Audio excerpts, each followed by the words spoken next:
আমরা শিখছি কিভাবে মৌলের ইলেকট্রন বিন্যাস থেকে পর্যায় সারণীতে সে সকল মৌলের অবস্থান নির্ণয় করা যায়। এই দ্বিতীয় পর্বে আমরা শিখব সে সকল মৌলের অবস্থান নির্ণয় যাদের ইলেকট্রন বিন্যাসে সর্বশেষ ইলেকট্রন পি উপস্তরে প্রবেশ করে। এর জন্য প্রতিনিধিত্বকারী মৌল হিসেবে আমরা নেব অক্সিজেন এবং ক্লোরিনকে। অর্থাৎ আমরা শেখার চেষ্টা করব কিভাবে অক্সিজেন এবং ক্লোরিন এই দুইয়ের ক্ষেত্রে তাদের ইলেকট্রন বিন্যাস থেকেই আমরা তাদের অবস্থান বের করতে পারি। অক্সিজেন তার পারমাণবিক সংখ্যা 8 এবং ক্লোরিন তার পারমাণবিক সংখ্যা 17। আমরা যদি অক্সিজেন এবং ক্লোরিনের ইলেকট্রন বিন্যাস করে ফেলি আমরা পাবো অক্সিজেনের ক্ষেত্রে 1s2, 2s2 এবং 2p4। ঠিক একইভাবে ক্লোরিনের ক্ষেত্রে আমরা যদি ইলেকট্রন বিন্যাস করি আমরা পাবো 1s2, 2s2, 2p6 অর্থাৎ 10টি ইলেকট্রন হয়ে গেল, আরও 7টি ইলেকট্রন বাকি, তার মানে হচ্ছে 3s2 এবং 3p5।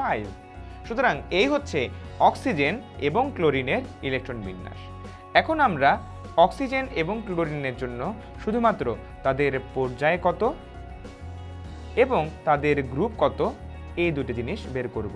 একই রকম এটি হচ্ছে অক্সিজেনের জন্য এবং এটি হচ্ছে ক্লোরিনের জন্য পর্যায় এবং গ্রুপ। প্রথমত পর্যায়ের কথা সব ক্ষেত্রেই একই, অর্থাৎ পর্যায়ের ক্ষেত্রে আমরা শুধুমাত্র দেখব ওই মৌলটি যতগুলো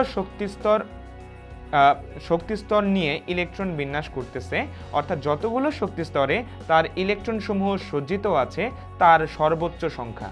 অর্থাৎ আমরা এখানে দেখতে পাচ্ছি অক্সিজেনের দ্বিতীয় শক্তিস্তরে ইলেকট্রনটি প্রবেশ করে, সুতরাং অক্সিজেনের পর্যায় হচ্ছে দ্বিতীয়। এবং ঠিক একইভাবে ক্লোরিনের ক্ষেত্রে আমরা দেখতে পারি ক্লোরিনের প্রথম, দ্বিতীয় এবং তৃতীয় শক্তিস্তরে ইলেকট্রন প্রবেশ করে, শক্তিস্তরের সর্বোচ্চ সংখ্যা হচ্ছে 3, সুতরাং ক্লোরিনের পর্যায় হচ্ছে থার্ড অর্থাৎ তৃতীয় পর্যায়। যখন আমরা গ্রুপ নাম্বার বের করতে যাব তখন আমাদেরকে আর একটু বর্ধিত সূত্র ব্যবহার করতে হবে। যখনই আমরা বের করব অক্সিজেন ক্লোরিন অর্থাৎ যাদের ক্ষেত্রেই সর্বশেষ ইলেকট্রনটি পি উপস্তরে প্রবেশ করে তাদের ক্ষেত্রে আমরা যেই কাজটি করব ওই সকল মৌল যাদের সর্বশেষ ইলেকট্রন পি উপস্তরে প্রবেশ করে তাদের জন্য ওই সর্বশেষ শক্তি স্তরের পি এবং এস উপস্তর আমরা গণনা করব। আমি আবারও এই বিষয়টি আলোচনা করতেছি।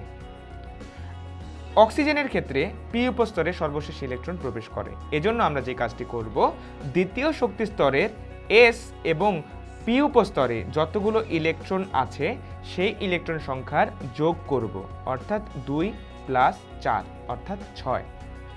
কিন্তু তোমরা যদি একটু খেয়াল করো তাহলে তোমরা দেখতে পাবে পর্যায় সারণীতে দ্বিতীয় এবং তৃতীয় পর্যায়ে মাঝখানে 10টি গ্যাপ রয়েছে। এজন্যই যারাই পি উপস্তরে ইলেকট্রন প্রবেশ করে যাদের ক্ষেত্রে সর্বশেষ ইলেকট্রনটি পি উপস্তরে প্রবেশ করে তাদের জন্য 2 নাম্বার গ্রুপ থেকে জাম্প করে 13 নাম্বার গ্রুপ, 14 নাম্বার গ্রুপ, 15 এরকম করে 18 পর্যন্ত মৌলগুলো সজ্জিত হয়। সুতরাং যাদের ক্ষেত্রে পি উপস্তরে ইলেকট্রন প্রবেশ করে তারা হচ্ছে 13 থেকে শুরু করে 18 পর্যন্ত এবং মাঝখানে 10টি এরকম কলাম গ্যাপ রয়েছে। তাই যে সকল মৌলের ক্ষেত্রে সর্বশেষ ইলেকট্রন পি উপস্তরে প্রবেশ করে তাদের জন্য আমরা যে কাজটি করব ওই শক্তিস্তরের এস এবং পি উপস্তরের ইলেকট্রনের যোগফল নিব এবং তার সাথে আরও 10 যোগ করব। কেন 10 যোগ করব? কারণ মাঝখানে 10টা সারি খালি ছিল, তাই আমরা এই 10 যোগ করব। সুতরাং অক্সিজেন এর গ্রুপ নাম্বার হচ্ছে 16। পূর্বে এই 16 নাম্বার গ্রুপকে 6A গ্রুপও বলা হতো।